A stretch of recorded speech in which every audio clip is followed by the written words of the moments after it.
Hello, everyone. This is Mark Peterson with the Frog Outside the Well Research Center. And today we're doing our second episode of how to read Jokbo for Kyopo. And you can read Jokbo if you're not a Kyopo as well inside Korea. We've got subtitles here for you. But the first part we did looked at the immediate family. Today we're going to look at marriage relationships and a little bit about the biographies that you'll find in Jokbo, the success stories of what the person did, and the marriage relationship, and a little bit about the burial and how to find that. That's a little bit complicated. We're just going to touch on that briefly, but we'll talk about that just a little bit. So let's start with our part 2 of our series on how to read a Jokbo.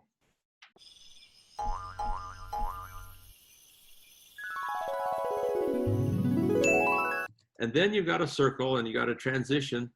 The first character after the transition I talked about in one of my other videos is pronounced myo, and it means grave.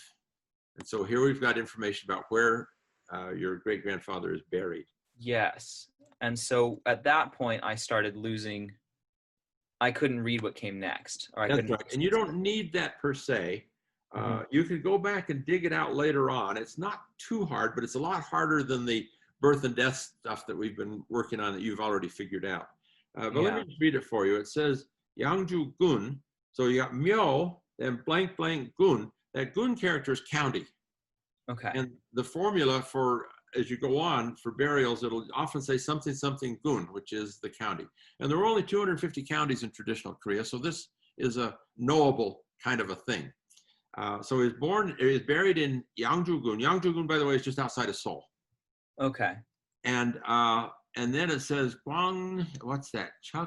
Gwangchuk Myeon. Myeon is the next character. So something something gun is the county. Something something Myeon is the township, or the equivalent of city, but it's a rural area. Something something Myeon, and they still have this in Korea today. Gun and Myeon. And then the next level is Kaneri. Ri is the next one. So you've got something something gun, something something Myeon, something something Ri. And Ri is a village, or a village level designation. They talk about real villages and administrative villages. This Ri is an administrative village, which might include 3 or 4 or 5 real villages. So it's a village area designation. And then it says that this next character you ought to learn is San, that one that's just 3 vertical lines and the 1 line connecting to the bottom. That's a picture of a mountain. See the 3 peaks of the mountain there? Yeah. Yes. Yeah, that's mountain, and Korean graves are always in the mountains. And so, and then after that you've got numbers.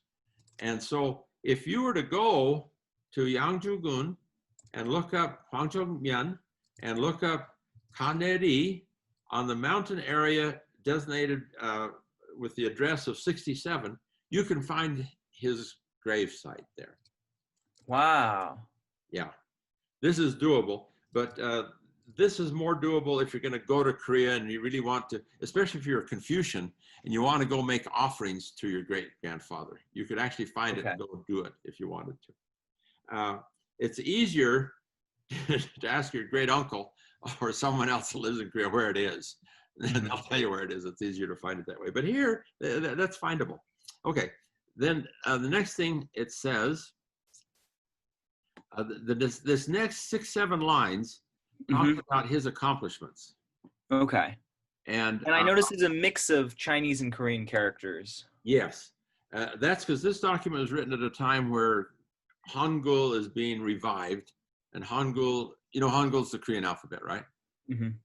And they're starting to use Hangul mixed in. So that's what they've done here. So the first line says, Pyeongsang, through his whole life, it's recapping his whole life. Then it says he's Kochang Oshi. And that's how you figured out who you are. You're a Kochang O, right? Kochang O. Yeah. You're from the O's of Kochang. And this says Kochang Oshi of the Oshi. You know, Shi is a Mr. or of the clan of. Yeah. So for his whole life of the Kochang Ishi, Taejong Hwaejang. He was the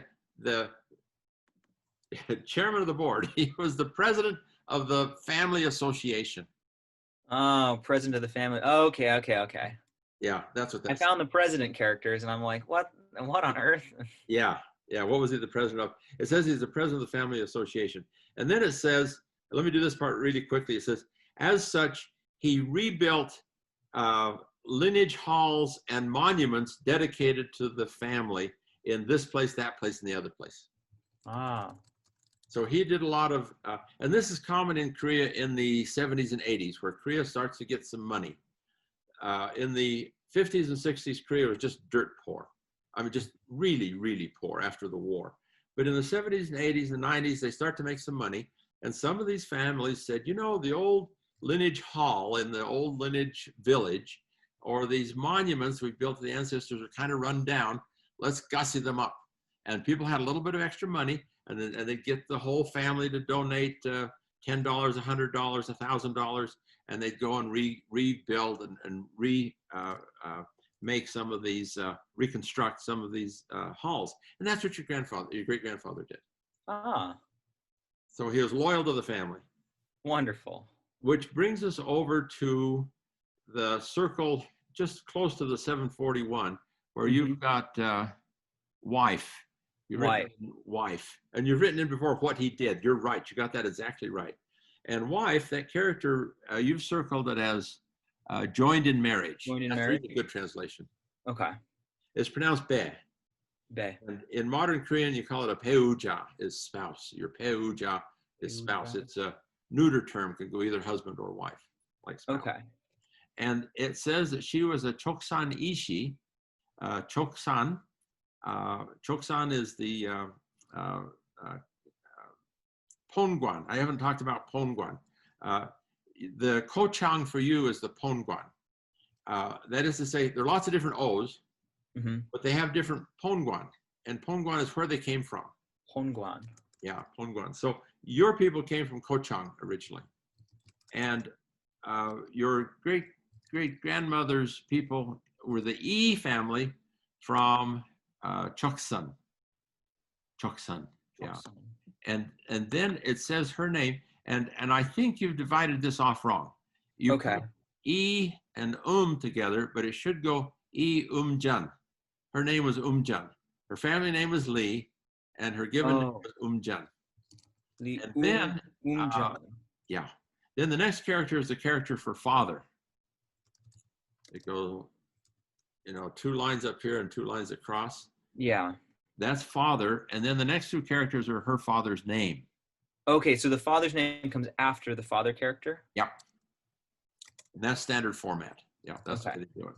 Now, this information is extremely important to you if you want to trace the genealogy of that great-grandmother. Okay.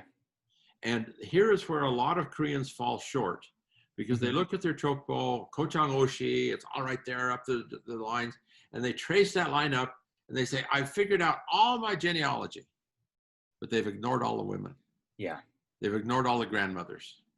And so if you want to know about this grandmother, unfortunately, you've only got one name. Now, the ideal performance in a Jokbo is to give for the marriage the wife's father, grandfather, great-grandfather, and maternal grandfather. Now, this is a thing. It's called the 4 ancestors. And a genealogy is supposed to give those 4 ancestors, 3 ascending lines and the mother's father. But this one only gives you 1. But you've got 1, and that's something. And you could look up, fortunately, the Choksan E is not a major clan. If it was the Gyeongju E or the some of the other E families, they're just huge.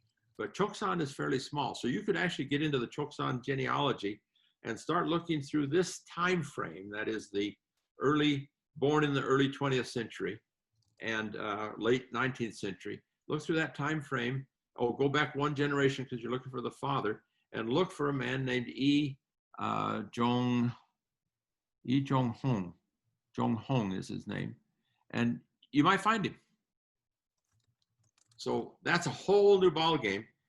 And for each ascending line you go, you've got a marriage. and a possibility of tracing through that genealogy.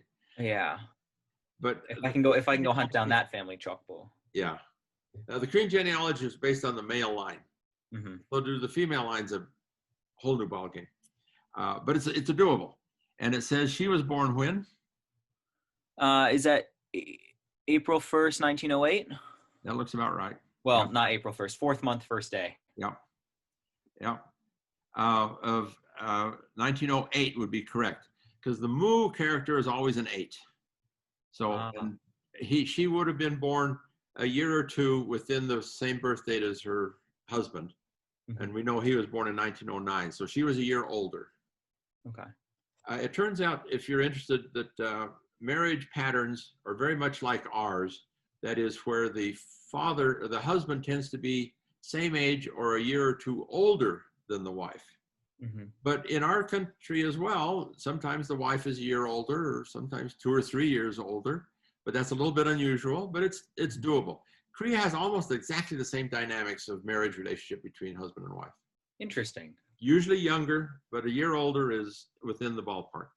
And then she died when? 1995, on the 8th month and the 27th day.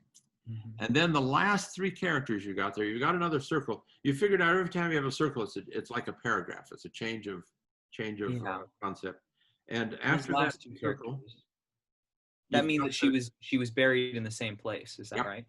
Exactly. Yeah, buried with him. It actually means in the same tomb. Have you seen pictures of Korean tombs? They're actually little mounds.